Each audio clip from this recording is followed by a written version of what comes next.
ដោយក្តីស្មោះសរបបភក្តីយើងច្រៀងអបអរអនុវត្តបន្តគោលនយោបាយថ្មីសូមយុវជនយុវតីទទួលជោគជ័យជីវភាពប្រសើរយើងជាថ្នាក់មេត្តា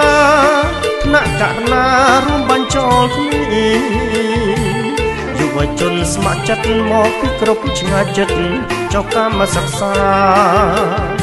រួមអភិវឌ្ឍស្ដារជួយដល់ខេមរាដោយចិត្តស្មោះសរយើងខ្ញុំរីករាយសប្បាយគោរពអរគុណបញ្ញាធម៌មូលដ្ឋានលោកមានសន្តានទឹកចិត្តបវរសូមនឹកដៃជូនពរសិរីបវរជើងចំណេះ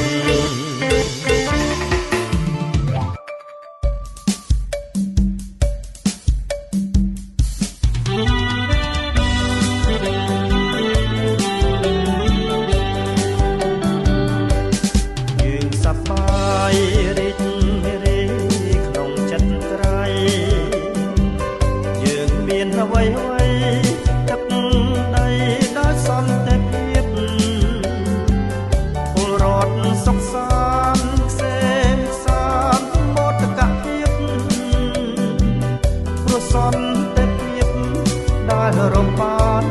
ដោយលំបាកមួយពីរអារ៉ាប់ពីយ៉ាយ៉ាយ៉ាអារ៉ាប់ពីយ៉ាអារ៉ាប់ពីយ៉ា